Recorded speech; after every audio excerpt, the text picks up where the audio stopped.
So you're playing a song in the key of G.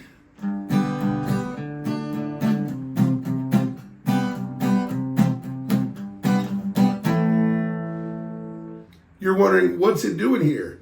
It's called a secondary dominant. You've probably heard what it is. It's nowhere near as confusing as it sounds. It's really easy. And you're going to find out what it is, how to use them, how to detect them, how to put them in, how to understand music better, right here at MakoMusicOnline.com.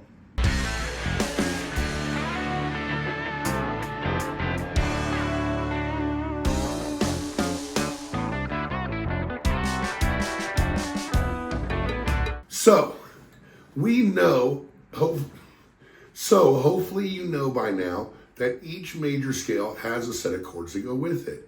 So for instance, if you're in the key of G, you got a G major, A minor, B minor, C major, D major, E minor, F sharp diminished, which we're probably not going to mess with too much today, back to G. So we can write songs just based on that.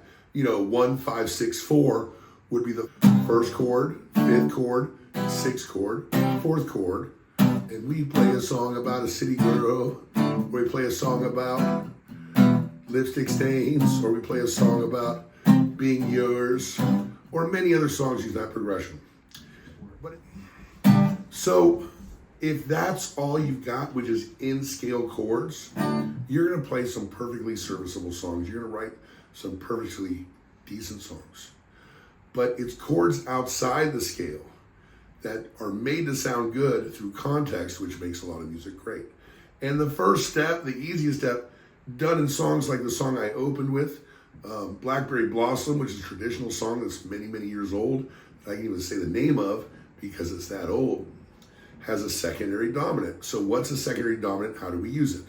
So let's go back to G. G has a 5. G, A minor's the 2, B minor's the 3, C's the 4, D's the 5. That 5 is called the dominant. And it can be a major, or it can be a dominant, or what we call sometimes just a 7. Not a major 7, not a minor 7, just a 7.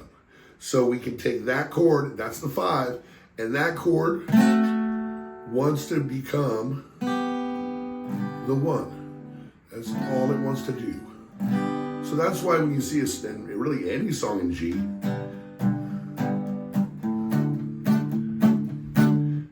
the 5 wants to take it back to the 1. So that's why you see in any song really in G, if you go G, C, D, you can't really end it there because the D is begging to be made into a G. That's the 5 to the 1. So in the key of G, the 5 is D, the 1 is G. But we have 7 chords inside the key of G. We just did them. G, A minor, B minor, C, D, E minor, F sharp diminished. I'll do the 7. And then back to G. Almost all those chords can also have a dominant. Let's figure out how we can find that 5th. So in G, put your first finger on G. Your third finger is on a D. That's going to be your dominant. That's your 5th. So any other note you play, and you play it here, that's your 5th. So let's go over these chords. For the chord G, it's already got a dominant, the 5, which can be a D or D7. The second chord we said was A minor. So here's an A, there's your 5th, which is an E. Or you can just use the alphabet like this, A, B, C, D, E. It doesn't hold true all the time though because we have sharps and stuff. So I like this method better. A, E. So E major, or E7, is a secondary dominant of A minor in the key of G.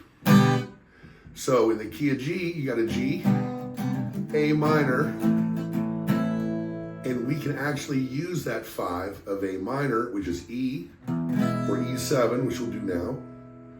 Here's a good example you've heard in a lot of songs. G, we'll do the E7 now. It's not a key or anything, but it minor. Oh my. Now it takes you back in key. Let's do it again. This is the tonic of the chord. What is that chord doing in there? It leads to the A minor perfectly, because it's the 5 of the 2. That's right, 5 of the 2. The 1 chord's a G minor, the 2 chord's an A minor, the 5 of that is an E7, which we found by doing this. What was that 3rd chord?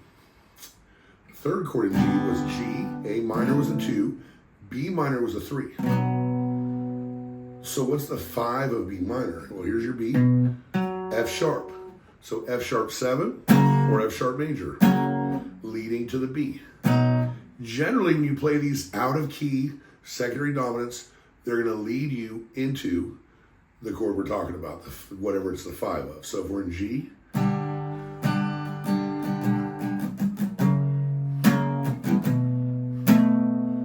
oh my, there's a song. It's not about tomorrow, and it's not about today. And Paul McCartney wrote it. He played with the Beatles. And it's very similar to that. And that song leads to F sharp minor, but it's F sharp 7. And where's it going to lead to? B minor. Every time. It sounds good every time. Let's do that 4th chord. G, A minor, B minor, C. What's the 4th? What's the 5th of a C? There's a C. There's your 5. Okay, so it's a G. We're in G. So what if we do this? G, G7 to C. And that is a really good hint for you when you listen to songs. If you see a song where it's got a major chord and it goes to that dominant, it's almost always going to go to the 4 of that key, which is C. Because G is the 1. But G7 is the secondary dominant of 4, and here's the 4. And if you look at a song called Hey Jude dedicates the entire measure to changing a chord from a major to a dominant so that it can go to the 4 for the chorus. That's why the verse has 9 measures. That 9th measure, that's right, you never noticed before, me neither. That 9th measure is where it goes to from an F major to an F dominant, which leads you perfectly to the 4, which is B flat, secondary dominant. Let's go back to what we're doing. Key of G.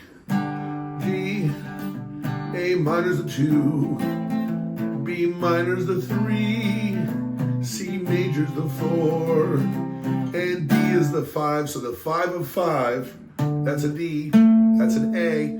That's what we have in Blackberry Blossom, the 5 of 5. It leads you perfectly to the 5, gives you a little color.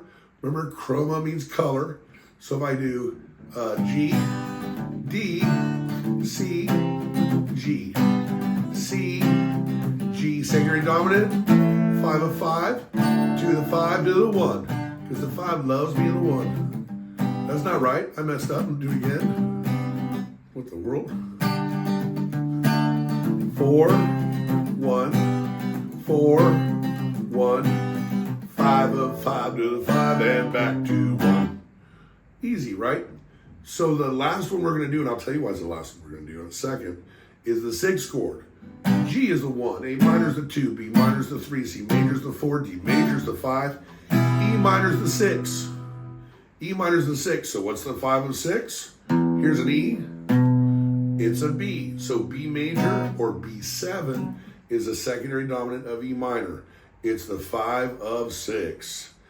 And let's see if that works. So if I do C major, B7, E minor. So first of all, that's the beginning to a Stone Temple Pilots song. Second of all, it's kind of like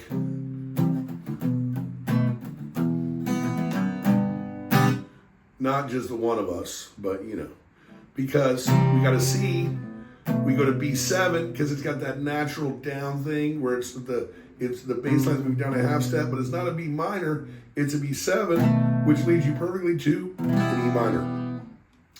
That leaves our last chord, the F sharp diminished. Now someone described it to me like this, and I'll accept it. Each one of your, if you have a G major, that's like the head of your family. And that G major can have a family. G major, A minor, B minor, C major, D major, E minor, F sharp diminished, G. But each member of that family can also have a family. G doesn't have a secondary dominant. It's got a dominant, D major or D7. A minor has a secondary dominant of E7 or E major. B minor, the third chord, has a secondary dominant of F sharp major or F sharp 7. So those are their families. But we all know someone in every family that really shouldn't have a family. They're not really stable enough to create the relationship. And that's literally why the 7 does not have a secondary dominant. It's not stable enough. And that's what it was described to me as by a great teacher, Anthony Wellington, was that the 7 is not stable enough to have a secondary dominant. Now, I'm sure there's exceptions, there always are in music, but that is your lesson on secondary dominants. So to recap, secondary dominants are going to save you from being generic and playing just the same 6 chords over and over again. You add those chords in, that's your first step. We'll talk more later about other chords. But secondary dominance is your first step, and now you know what it is. Now you can describe it. If you have any questions, ask. I'll be glad to answer. And we'll see you next time at makeoonline.com.